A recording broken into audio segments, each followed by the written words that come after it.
the Calgary Flames are in I think we could call it a pickle. They got a lot of guys who want to be good, pushing for the playoffs, and I think Craig Conroy even used the word pickle. Did he really? Yeah, Well, he said we're in a pickle. A lot of smoke around Nazem Kadri as well, and now all of a sudden, what did you say before the show? They're scratching Coronado and Parak. They look to be the extras at skate today. Yeah, they don't play tonight. But what direction are they going to go in? Are they kind of waiting for guys? Because you look too, like they're only pending UFAs. Forward are Lomberg and Kirkland, and on the blue line, obviously Anderson and Jake Bean as well as another one. Like, are they kind of waiting for guys to go to them and be like, "Hey, like I think I'm good here. If you want to trade me," or do you think it's going to be a bit of like an open season kind of thing? No, it's not there yet on either side. Similar to Boston, you suck, and everyone's going to vulture in and try to see what's available, and is there anything we can kind of pluck now? A lot of teams obviously have called about Kadri, and that's why his name is so prominent the last week or so, because a lot of teams are kicking the tires, wanting to know, A, do we have a shot at him, and B, when can we get our shot? When are you ready to go in this direction?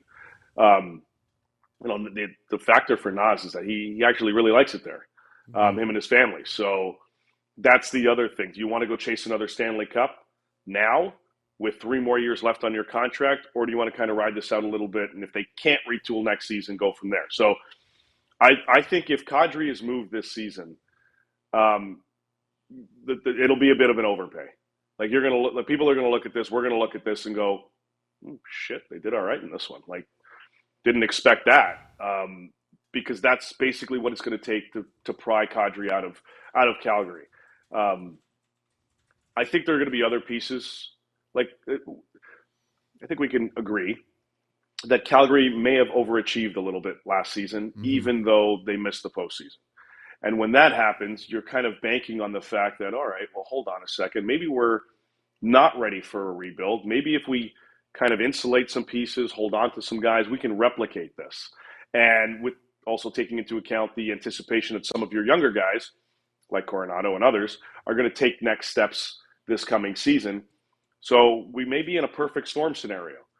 The problem is when so many things go right in one year, to have that happen back to back, that alone, that's a big ask. That doesn't happen often.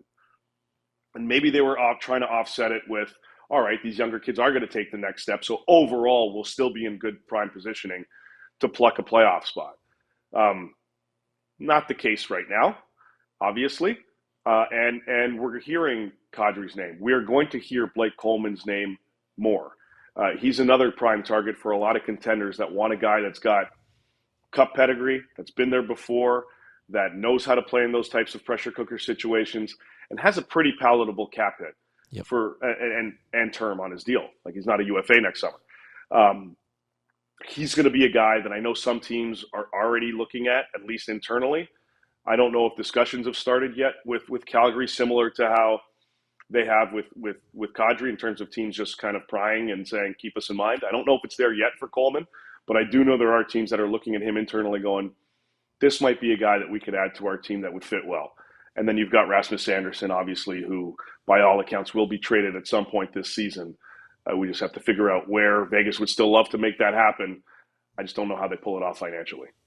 If you're the Flames, like, again, I like what you brought up. Like, so much went right last year, and you go, oh, maybe the kids take a step forward. But the thing when you bank on that is, like, if everything goes right and you miss the playoffs, to make the playoffs the next year, everything's got to go right and then some. More stuff's got to go right. So, I don't know. I look at them, and, like, I think it's always a bad idea to rip it down to the studs, or it's usually a bad idea to rip it down to the studs, because that's how you end up like a San Jose or a Chicago, and your rebuild takes a decade. Where or Edmonton. Or Edmonton when they had to rebuild 6 times. But like Montreal, for example, not that they had like star level guys, but like you keep the Gallaghers, and last year they didn't trade Mike Matheson and Josh Anderson. Like you keep the framework around, and when your young kids come in, it's like, oh, look, everyone slots in perfectly. So if you're Calgary, like, maybe you keep a Huberdeau and a Kadri, but like you have 2 first-round picks already this year.